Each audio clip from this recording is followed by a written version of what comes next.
பேச்சுவார்த்தைக்கு வாங்க அப்படின்னு கூப்பிட்டுக்கிட்டே இருந்தீங்கல்ல. இப்போது ஈரான் பேச்சுவார்த்தைக்கு வர தயாருன்னு சொல்லியிருக்காங்க. ஆனால் 3 மிக முக்கியமான நிபந்தனைகளை அமெரிக்காவினுடைய அதிபர் ட்ரம்ப்புக்கு ஈரான் சைடில் இருந்து விதிச்சிருக்காங்க. அந்த நிபந்தனைகள் என்ன அப்படிங்கிறத தான் இன்றைக்கி நம்ம முக்கியமாக பார்க்க போகிறோம். இஸ்ரேலிய செட்டிலர்ஸ் இருக்காங்கல்ல, அவங்க வெஸ்ட் பேங்கில் இருக்கக்கூடிய மக்கள் எல்லாத்தையும் வெளியேற்றிட்டாங்க. யாரை? பாலஸ்தீனியர்களை.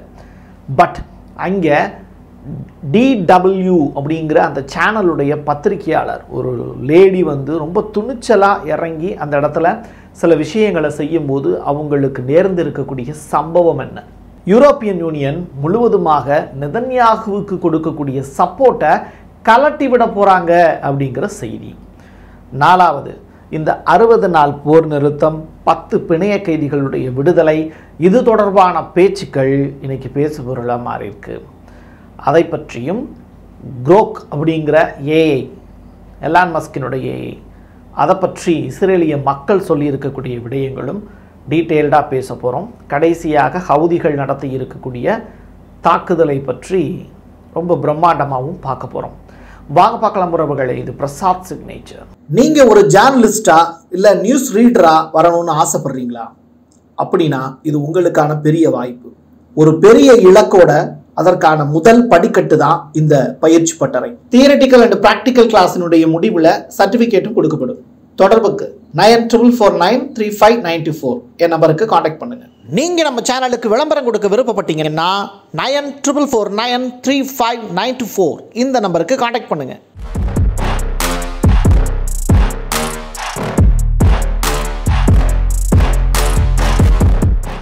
உலகம் முழுவதும் இஸ்ரேல் தயாரித்த பொருட்களுக்கு தடை விதிக்கணும். தடை ஏன் விதிக்கணும்? நீ வாங்காத அப்படிங்கிற ஏகப்பட்ட ரெக்வஸ்ட்டு, அது தொடர்பான ஃபார்வர்ட் மெசேஜு எல்லாமே ஒவ்வொருத்தருடைய ஃபோனுக்கும் வந்திருக்கும். உங்களுடைய ஃபோன் கூட வந்திருக்கலாம். எதற்காக இந்த மாதிரி பண்ணுறாங்கன்னா, ஒரு புதியதொரு கம்யூனிட்டி ஒன்று ஃபார்ம் பண்ணியிருக்காங்க. வேர்ல்டு முழுவதும் பாலஸ்தீனத்திற்கு ஆதரவாக 2024 மட்டும் 4500க்கும் மேற்பட்ட போராட்டங்கள் உலகம் முழுவதும் நடந்தது. அப்போது வேர்ல்டு வைடாக பாலஸ்தீனத்துக்கான அங்கீகாரம் வேண்டும் அப்படின்னு குரல் எழுப்பக்கூடியவங்களுடைய எண்ணிக்கை தான் ஜாஸ்தியை தவிர, ஆக்கிரமிப்பாளர்கள் இஸ்ரேலியர்கள் அப்படிங்கிற வார்த்தையும், நிலத்தை திருடியவர்கள் அவர்கள் அப்படிங்கிற வார்த்தையும், யூதர்கள் தன்னுடைய புத்திசாலித்தனத்தை வைத்து திருடர்களாகவே மாறி போய்விட்டார்கள். அவர்களுடைய கடைகளில் இருந்தோ அவங்க தயாரிக்கக்கூடிய பொருட்களையோ யாரும் வாங்கி சாப்பிடவும் வேண்டாம், யாரும் வாங்கி பயன்படுத்தவும் வேண்டாம் அப்படிங்கிறது தொடர்பான பிரச்சாரங்கள் தொடர்ச்சியாக பேசுபொருளாக மாறியிருக்கு. அதில் மெக்டொனால்டு அப்படிங்கிற அந்த கடை, இந்த மாதிரியான விஷயங்கள்லாம் நீங்கள் தெரிஞ்சுக்கிட்டீங்க அப்படின்னா எந்த பொருட்களை வாங்காமல் நீங்கள் தப்பிச்சுக்கலாம் அப்படிங்கிறத நீங்கள் தெரிஞ்சுக்க முடியும். ஸோ இஸ்ரேலிய பொருட்கள் எது எது அப்படிங்கிறத பட்டியல் மிக நீண்டதாக இருக்குது. நிறையா பேர் நிறைய இடங்களில் கடை வச்சுருக்காங்க, ஆனால் இஸ்ரேலிய கடை அப்படின்னு தெரியாது. ஸோ ஷாப் எல்லாமே அவங்க யார் யார் என்னென்ன வச்சுருக்காங்கங்கிற டீட்டெயில் ரிப்போர்ட்டு நான் உங்களுக்கு தரேன். முதல்ல எங்கள் வீட்டுக்கான சாவி கேட்டோம். ஏன்னா என்னுடைய சாவியை நீ திருடிட்டு போயிட்ட அப்படிங்கிறது தான் இங்கே கம்ப்ளைண்ட்டு. யார்? பாலஸ்தீனியர்களுடைய வீட்டுக்கான சாவியை இஸ்ரேலியர்கள் பூட்டிட்டு போயிட்டாங்கன்னு சொல்லி ஒரு பெரிய சாவியை வைத்து போராட்டம் நடத்தினார்கள் பாலஸ்தீனியர்கள்.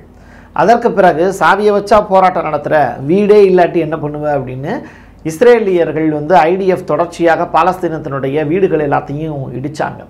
இப்போ IDF வீரர்களை எதிர்த்து ஹமாஸ் கிட்ட சண்டை போடக்கூடிய அளவுக்கு ஆயுதங்கள் இல்லை, டிஃபென்ஸ் மோடில் மட்டும்தான் இருக்காங்க. இப்படிப்பட்ட நிலையில் எங்களுடைய இடிந்து போன கட்டடங்களில் இருக்கக்கூடிய சின்ன சின்ன செங்கல்கள் கூட உங்களை காயப்படுத்தும் அப்படிங்கிற அளவுக்கு இஸ்ரேலுடைய IDF படைய ஒரு வீடு இடிஞ்சு விழுந்து 5 பேர் இறந்து போயிருக்காங்க. அப்போது எவ்வளவு அவங்க வீக்காக இருக்காங்கிறத பார்த்துக்கோங்க. கையில் இருக்கக்கூடிய துப்பாக்கியில் அல்ல வீரம், நெஞ்சுறுதி படைத்த இருக்கக்கூடிய மனிதர்களிடத்தில் இருக்கக்கூடிய அந்த தரமும் திறமும் தான் இங்கே வீரமாக கருதப்படும். அப்படிப்பட்ட வீர ஆம்பளை அப்படின்னு சொல்லிட்டு ஒருத்தன் கூட அங்கே IDFல இல்லை போல். கட்டணம் இடிஞ்சு விழுகுது, 5 பேர் இறந்து போயிட்டாங்க அப்படின்னு ரிப்போர்ட்டு. இதான் மிக முக்கியத்துவம் வாய்ந்த ஒரு செய்தி.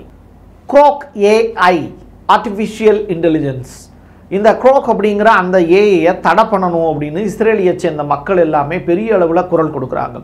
எதனால் அப்படின்னு சொல்லி விசாரித்து பார்க்கும்போது இந்த குரோக் ஏஐ அப்படிங்கிறது ஹிட்லருக்கு ஆதரவான சில விமர்சனங்களை பதிவு செய்து ஹிட்லரை ஆதரிக்குது. ஹிட்லர் யாரும் தெரியும்ல, யூதர்கள் அப்படிங்கிறவங்களே இருக்கக்கூடாது அப்படின்னு சொன்னவர், மீதி இருக்கக்கூடிய யூதர்களையும் நான் கொல்லாமல் ஏன் விடுறேன் அப்படிங்கிறத உலகம் தெரிஞ்சுக்கணும். அவங்க பாருங்கள் கொஞ்சம் பேர் தான் இருக்காங்க, அடுத்து அவங்க என்னெல்லாம் செய்ய போகிறாங்க அப்படிங்கிறத தெரிஞ்சுக்கோங்க. அப்போ தான் உங்களுக்கு தெரியும் ஹிட்லருங்கிற மனுஷன் ஏன் யூதர்களை கொலை செய்கிறதுக்கு திட்டமிட்டான் அப்படிங்கிறத ஹிட்லரே சொல்லியிருக்காரு. ஸோ அப்படிப்பட்ட மனிதரை பற்றிய புகழ்ச்சியான விமர்சனங்கள் வந்து இந்த க்ரோக் ஏஐயில் பதிவிடு செய்யப்படுது. இதை யார் செய்கிறா அப்படின்னா எலான் மஸ்கே இந்த விவகாரத்தை கையில் எடுத்து பண்ணிக்கிட்டு இருக்காரு. ஸோ ஏலியன் அப்படின்னு மக்களால் வர்ணிக்கப்படக்கூடிய எலான் மஸ்கினுடைய அந்த க்ரோக் அப்படிங்கிற ஏஐ ஹிட்லரை புகழ்கிறதுனால இந்த இஸ்ரேலியர்கள் என்ன பண்ணுறாங்க, அந்த க்ரோக் ஏஐயை இஸ்ரேலில் தடை பண்ணு அப்படின்னு நெதன்யாவுக்கு ரெக்வஸ்ட் கொடுத்துருக்காங்க. சொந்தக்காரங்க பூரா இங்கே புனைய கைதியாக இருக்கேன், அவங்களுக்காக போராட்டம் பண்ணலையா அப்படின்னு கேட்டால் அதுக்கும் நாங்கள் பண்ணியிருக்கோம், நீங்கள் சொல்லுங்கள் டீட்டெயிலு அப்படின்னு கேட்குறீங்களா? வரேன். Politico.com இந்த செய்தி சேனல் வெளியிட்டு இருக்கக்கூடிய ரிப்போர்ட் என்ன அப்படின்னா, யூரோப்பியன் யூனியன் முழுமையாக நெதன்யாகுவுக்கு கொடுக்கக்கூடிய சப்போர்ட்டை கைவிட போகிறார்கள் அப்படிங்கிற செய்தி.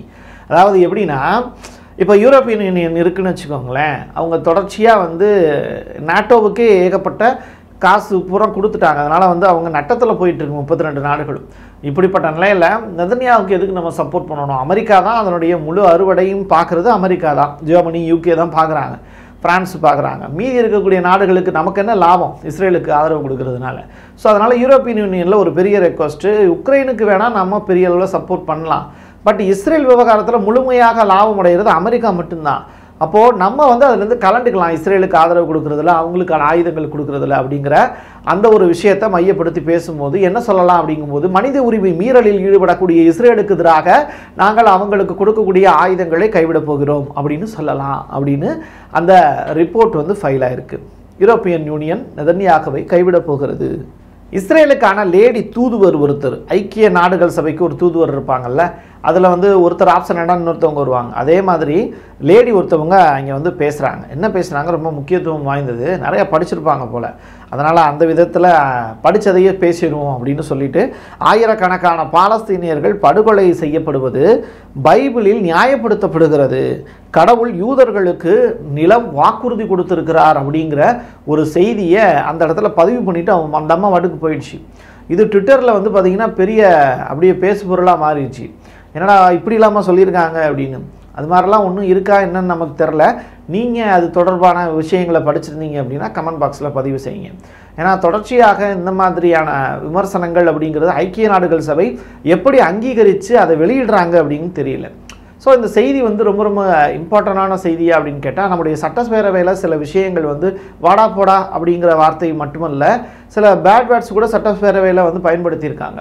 அப்படிப்பட்ட வார்த்தைகள் எல்லாமே அவை குறிப்பிலிருந்து நீக்கப்படும் அப்படின்னு சபாநாயகர் அறிவிப்பார். அப்படிப்பட்ட விஷயங்கள் எதுவுமே இந்த ஐக்கிய நாடுகள் சபையில் இல்லையா அப்படிங்கிற கேள்வி. ஏன்னா பொய்யான விஷயங்களை பதிவிடும்போது இது பொய் இது உண்மை அப்படின்னு தெரிஞ்சுதான செய்திகளை வெளியிடணும். அவங்க அப்படியே இவங்க பேசினாங்க அப்படிங்கிறதுக்காக அதை அப்படியே லைவ் டெலிகாஸ்ட்டாக வெளியிட்டுறாங்க, செய்தி சேனல்களும் அதை அப்படியே பிரசுரிச்சுறாங்க. அப்போது அவங்க சொல்கிறது பூரா உண்மை அப்படின்னு தானே மக்கள் நம்புவாங்க. ஸோ தணிக்கை அப்படிங்கிறது இங்கே அவசியமான ஒன்று இல்லவா?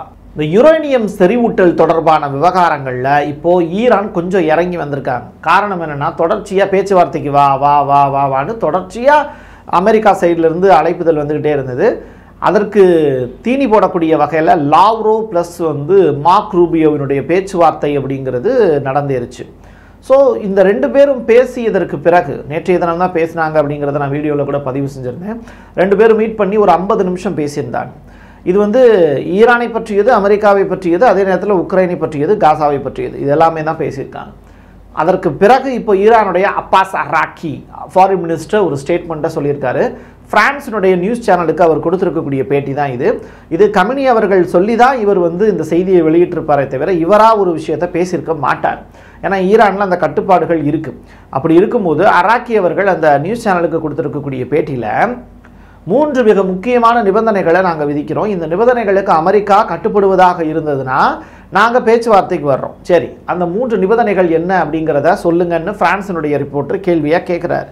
அப்போது ஃப்யூச்சரில் எங்கள் மீது அட்டாக் எதுவும் நடத்தக்கூடாது அப்படிங்கிற வாக்குறுதியை அமெரிக்கா கொடுக்கணும், பரஸ்பர மரியாதை கொடுக்கணும். நீ சொல்கிறத மட்டுமே கேட்டுட்டு நான் போக முடியாது, ஒரு டிஸ்கஷன் வை, அதில் என் விஷயத்தை நான் கொண்டு வந்து சொல்கிறேன், அதில் நல்லது எது கெட்டது இது 2 பேருக்கும் சரியான ஒரு மரியாதை கிடைக்கக்கூடிய வகையில் ஒரு ஒப்பந்தம் நிறைவேறணும். அதுக்கு நீ சம்மதம் தெரிவிக்கணும். கடந்த கால தவறுகளை முதல்ல நீ ஒத்துக்கோ. நீ பண்ணது தப்பு. ஒரு நாட்டு மேலே தேவையில்லாமல் வந்து உள்ளுக்குள்ளே வந்து நீ போர் பண்ணுறது. இதே இது அமெரிக்கா மேலே வேற ஒரு நாடு வந்து திடுதுப்புன்னு உள்ள அட்டாக் நடந்துச்சுன்னா நீ விட்டுருவியா? அப்போ ஈரான் மட்டும் என்ன இழிச்சு வாங்கிங்களா அப்படிங்கிற கேள்வியை கேட்காம கேட்டிருக்காரு. அது மட்டும் இல்லை, அணுசக்தி தாக்குதலுக்கு நீ நடத்துனீங்களா தாக்குதல், என்னை கேட்காம தானே நடத்தினேன், அதனால அதுக்கு முதல்ல இழப்பீடு கொடு, அப்புறமா பேச்சுவார்த்தை நடத்தலாம். பாலிஸ்டிக் ஏவுகணை தயாரிப்பு இருக்குல்ல, இதுக்குள்ள நீ தலையிடக்கூடாது. ஏன் தயாரிப்புங்கிறது என்னுடைய பொருட்களை வச்சு நான் தயாரிக்கிறேன். உங்ககிட்ட இருந்து அதற்கான மூலப்பொருட்களை வாங்கினேன் அப்படின்னா நீ கேட்கலாம். இப்போ ரஷ்யா கிட்ட இருந்து நான் யுரேனியம் செறிவூட்டலுக்கான மூலப்பொருட்களை வாங்குறேன் அப்படின்னா என்னோட ரைட்ஸ், அதுக்குள்ள நீ எப்படி தலையிடுவேன்? பொருளாதார தடை விதிக்கிறது, மற்ற விஷயங்கள் பண்ணுறதெல்லாம், நீ என்கிட்ட கொடுக்கக்கூடிய பொருட்கள், நான் உனக்கு ஏற்றுமதி செய்யக்கூடிய பொருட்கள் வரி விதிக்கிறதுலாம் வேற கதை. என் நாட்டுக்குள்ளே நான் என்ன செய்யணும்னு நீ சொல்லாத அப்படிங்கிற விஷயத்த இங்கே அராக்கி பதிவு செஞ்சுருக்காரு. ஸோ மிக முக்கியமான நிபந்தனைகளுக்கு அமெரிக்கா கட்டுப்பட்டு பேச்சுவார்த்தைக்கு சம்மதம் தெரிவிக்குமாங்கிற பெருத்த கேள்விகளுக்கான விடை அடுத்தடுத்த சில நாட்களில் கிடைக்கும்னு எதிர்பார்க்கலாம். நேற்று நான் சொல்லியிருந்தேன், வெஸ்ட் பேங்கில் இருக்கக்கூடிய 1200 குடும்பங்களும் வெளியேற்றப்பட்டு கொண்டிருக்கிறது அப்படிங்கிற செய்தி. பாலஸ்தீனியர்களை முழுவதுமாக வெளியேற்றுறாங்க. அது வெறும் பொட்ட காடாக இருக்குது. நம்ம ஊரில் எப்படி வறண்ட காடு இருக்குமோ அது மாதிரியான ஒரு காடாக இருக்குது. முள்வேலிகள் அமைச்சிருக்காங்க. நம்ம ஊரில் முள்வேலினா கருவக்காடு வேலின்னு நினைக்கக்கூடாது, கம்பி வேலிகள் போட்டிருக்காங்க. இந்த உயர் ரக கம்பி வேலிகளை தாண்டி யாராலையும் வர முடியாது. அதில் கரண்ட்டும் பாஸ் பண்ணுற அளவுக்கு வச்சுருக்காங்க. அங்கே ரொம்ப பெரிய அளவில் இப்போ அந்த பாலஸ்தீனியர்களை பூரா வெளியேற்றக்கூடிய நடவடிக்கை இருக்கிறதுனால அங்கே இருக்கக்கூடிய அவங்களுடைய ஆலிவ் மரங்களும் முழுவதுமாக டெஸ்ட்ராய் செய்யப்பட்டுக்கிட்டு அழிக்கப்பட்டுக்கிட்டு இருக்கு. இப்படிப்பட்ட நேரத்தில் அங்கே போய் ஒரு ஜெர்மனை சேர்ந்த டிடபிள்யூன்னு சொல்லிட்டு ஒரு சேட்டலைட் சேனல் இருக்குது, நீங்கள் பார்த்துருப்பீங்க டிடபிள்யூ அப்படின்னு. அதை சேர்ந்த ஒரு ஜெர்மனை சேர்ந்த ஒரு பத்திரிகையாளர் லேடி, அவங்க உள்ளுக்குள்ளே என்ட்ராகி மக்கள்கிட்ட பேட்டி எடுத்துகிட்டு இருக்காங்க. அப்போ இஸ்ரேலிய செட்டில் சும்மா விடுவாங்களா, தனக்கு எதிராக தான் இவங்க பேசுகிறாங்க அப்படின்னு நினச்சிக்கிட்டு அவங்க என்ன பண்ணுறாங்க, அந்த லேடி மேலே தாக்குதலாக நடத்துகிறாங்க. இதுக்கு உலகம் முழுவதும் இப்போ கண்டன குரல்கள் பதிவாகிட்டு இருக்கு. இதை ஒரு தமிழ்நாட்டை சேர்ந்த ஒரு யூடியூப் சேனலும் சொல்ல மாட்டாங்க. நம்ம சொல்கிறோம், பத்திரிகையாளர்களுக்காக தொடர்ச்சியாக குரல் எழுப்பிக்கிட்டு இருக்கோம். இந்த நேரத்தில் இந்த செய்தி ரொம்ப ரொம்ப அவசியம் வாய்ந்தது. இதை பார்த்துட்டாவது மற்ற நபர்கள் வந்து பேசணும் அப்படின்னு நான் நினைக்கிறேன். எட்டர்னிட்டி சி அப்படின்னு சொல்லிட்டு ஒரு கப்பல், இந்த கப்பல் மட்டுமல்ல இன்னொரு கப்பலையும் வந்து ஹவுதிகள் வந்து அடித்து உடச்சி தும்சம் பண்ணி 2 கப்பலையும் மூழ்கடிச்சிட்டாங்க. மூழ்கடிக்கிறதுக்கு முன்னாடி அங்கே இருக்கக்கூடிய மாலுமிகளை கடத்திட்டு போனாங்க. சில மாலுமிகள் இறந்து போயிட்டாங்க, சில பேரை காணலை, 10 பேரை காணலை அப்படிங்கிறாங்க. இதில் முக்கியமாக ஒரு இந்தியனும் இருக்கார், அதோடு சேர்த்து கிரீஸ் நாட்டை சேர்ந்த ஒருத்தரும் இருக்காருங்கிறாங்க. ஸோ கிரீஸ் நாடும் இந்தியாவும் சேர்ந்து ஹவுதிகள்கிட்ட இப்போ பேச்சுவார்த்தை நடத்திக்கிட்டு இருக்காங்க. அது மட்டும் இல்லை, ஏமனில் இருக்கக்கூடிய ஹவுதி பழங்குடிகள், இன்னொரு பக்கம் வேற ஒரு ஆட்சியாளர்கள் இருக்காங்க. இந்தியாவை சேர்ந்த ஒரு நர்ஸ் ஒருத்தவங்களுக்கு தூக்கு தண்டனை விதிக்க போகிறாங்க. அதை தடுத்து நிறுத்தணும் அப்படின்னு ரொம்ப காலமாக கோரிக்கை வச்சுக்கிட்டு இருக்காங்க. ஸோ இந்த இரத்த மன்னிப்பு ரிலேட்டடான விஷயங்களும் பேசுபொருளாக மாறி இருக்கு. ஆனாலும் அவங்க விடுதலை செய்யப்படலை. இப்படிப்பட்ட நிலையில் ஹவுதிகள் நடத்தி இருக்கக்கூடிய தாக்குதல், அதனுடைய தலைவர் வந்து இஸ்ரேலுக்கு விடுத்திருக்கக்கூடிய மிரட்டல், இந்த இன்னமும் செங்கடலில் மேலும் கப்பல்கள் வந்ததுன்னா நாங்கள் தாக்குவோம் அப்படிங்கிற அறிவிப்பு எல்லாமே இப்போ ஹாட்டான டாப்பிக்காக மாறி போயிருக்கு. இப்படிப்பட்ட தாக்குதல் தொடர்ச்சியாக நடக்கிறதுனால பென்குரியன் ஏர்போர்ட்டை முழுவதுமாக இஸ்ரேல் வந்து மூடிட்டாங்க அப்படிங்கிற அந்த தகவல் வெளியாயிருக்கு. பயத்தில் நடுங்கி போய் கிடக்கிறானுங்களா அப்படிங்கிற கேள்வி உங்கள்கிட்ட இருந்து வர்றது எனக்கு கேட்குது. பட் வந்து இஸ்ரேலை அவ்வளோ எளிமையாக எடை போட்டு விட முடியாது. புலி பதுங்குவது பாய்வதற்குத்தான் அப்படிங்கிறதையும் யோசிச்சு பார்க்கணும். நெதன்யாகு பிணைய கைதிகள் விடுதலை தொடர்பாக பொதுமக்கள்கிட்ட பேசுகிறார். அப்போ அவர் என்ன சொல்கிறாரு, பிணைய கைதிகள் விடுதலை தொடர்பாகவும் 60 நாள் போர் நிறுத்தம் தொடர்பாகவும் ஹமாஸ் கையில் தான் முடிவு இருக்குது, எங்கள் கையில் இல்லை அப்படின்னு ஒரு ஸ்டேட்மெண்ட்டை சொல்கிறார். இது யார்கிட்ட சொல்கிறாரு, இஸ்ரேலிய மக்கள்கிட்ட சொல்கிறாரு. அதற்கு பிறகு ப்ரெஸ்ஸில் பேட்டி கொடுக்கறதுக்காக வந்து நிற்கிறாரு. அப்போ தனியாகவும் ஒரு வீடியோவும் அப்லோட் பண்ணுறாரு. அதில் அவருடைய அஜெண்டாவை சொல்கிறாரு. காசாவில் போர் நிறுத்தம் முடிஞ்சதற்கு பிறகு ஹமாஸ் முழுவதுமாக நிராயுதபாணியாக நிற்கணும். அங்கே 1000க்கும் மேற்பட்ட ஆயுதம் ஏந்தியவர்கள் இன்னமும் இருக்காங்க. ஸோ ஹமாஸ் ஆயுதங்களை கீழே போடாமல் நிரந்தர தீர்வுங்கிறது காசாவில் இல்லை அப்படிங்கிற ஸ்டேட்மெண்ட்டு. 60 நாள் போர் நிறுத்தமாகட்டும், 10 பிணைய கைதிகள் விடுதலையாகட்டும், இது எல்லாமே தற்காலிக நடவடிக்கையே. ஸோ எகிப்தினுடைய எல்லையாகட்டும், ரஃபா கேட் ஆகட்டும், பிலோடெல்பியா காரிடார் ஆகட்டும், இது எல்லாமே எங்களுக்கு பிரச்சனைக்குரிய பகுதிகளாகவே இன்னமும் இருக்குது. இதில் சரியான தீர்வு ஏற்படணும் அப்படின்னா ஹமாஸ் அந்த இடத்தை விட்டு நகரணும் அப்படிங்கிறது தான் நெதன்யாகு சொல்லி இருக்கக்கூடிய பேட்டியினுடைய மிக முக்கியமான சாராம்சம்.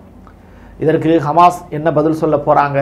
அடுத்த கட்டமாக வந்து இந்த சீஸ் ஃபயர் அப்படிங்கிறத தாண்டி பிணைய கைதிகளுடைய விடுதலை. ஒரு ஷார்ட் ஒன்று பார்த்தேன். ஹமாஸினுடைய பிரிகேட்ஸ் படை வந்து இஸ்ரேல் சேர்ந்த IDF படையை அவங்களுடைய வீரர் ஒருத்தரை சுட்டு கொலை செய்யக்கூடிய காட்சி ஒன்று அரங்கேறிச்சு. அது வந்து ரொம்ப நாளைக்கு அப்புறம் நடந்தேறி இருக்கக்கூடிய சம்பவமாக பார்க்கப்படுது. ஹமாஸ் வந்து ரொம்ப நாளைக்கு பிறகு வந்து ஒரு ஆக்டிவிட்டி செஞ்சுருக்காங்க. காரணம் என்னென்னா, இதுக்கு முன்னாடி வந்து பிரிகேட்ஸ் படை அவங்களுடைய சார்பு குழுக்கள் இருக்காங்கள்ல, ப்ராக்ஸி டீம்ஸ். ஸோ அவங்க தான் வந்து போர் பண்ணிக்கிட்டு இருந்தாங்களே தவிர ஹமாஸ் ரொம்ப பெரிய அளவில் டிஃபென்ஸ் மோட்லேயே தான் இருந்தாங்க அப்படிங்கிறது குறிப்பிடத்தக்கது. அடுத்து என்ன நடக்க போகிறது மிடில் ஈஸ்ட் ஏரியாவில் அப்படிங்கிற அந்த தகவலோட அடுத்த வீடியோவில் உங்களை சந்திக்கிறேன். என் கையெழுத்து என் மக்களுக்கானது உறவுகளை மீண்டும் ஒரு பதிவில் சந்திக்கலாம். நன்றி, வணக்கம். தென்னிந்தியாவின் கட்டடக்கலை ராஜாக்கள் creator constructions and north west interiors. குறைந்த விலையில் தரமான பொருட்களால உங்களோட கனவு இல்லத்தை பிரம்மாண்டமா கட்டி கொடுக்கறாங்க கிரியேட்டர் கன்ஸ்ட்ரக்ஷன். அதோட இன்டீரியர் டிசைனால உங்களோட வீட்டை அழகாக்குறாங்க north west interiors. Residential and commercial constructions சூப்பர்வா இருக்கணும்னா தொடர்புக்கு 72990799. நீங்க நம்ம சேனலுக்கு விளம்பரம் கொடுக்க விருப்பப்பட்டீங்கன்னா 94493594 இந்த நம்பருக்கு கான்டாக்ட் பண்ணுங்க.